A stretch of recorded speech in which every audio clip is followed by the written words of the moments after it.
রবিবার স্পেশাল লাল লাল চিকেনের পাতলা ঝোল, তাও আবার বড় বড় আলু দিয়ে।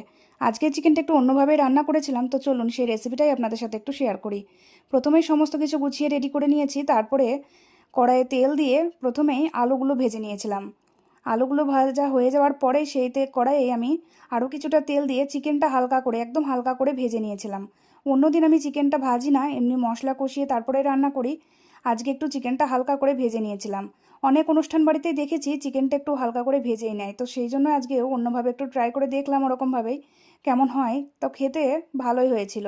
তো তারপরে মাংসটা হালকা করে ভেজে নেওয়ার পর কড়াইয়ে গোটা গরম মশলা, শুকনো লঙ্কা, তেজপাতা ফোড়ন দেওয়ার পর যে মশলাটা পেস্ট করে রেখেছিলাম, আদা, জিরে, কাঁচা লঙ্কা, শুকনো লঙ্কা, তারপরে পেঁয়াজ, রসুন, সমস্ত মশলা একসাথে পেস্ট করে রেখেছিলাম, সেটা দিয়ে দেওয়ার পর কিছু গুঁড়ো মশলা দিয়েছিলাম, যেমন জিরে গুঁড়ো, ধনে গুঁড়ো আর লঙ্কা গুঁড়ো দিয়েছিলাম।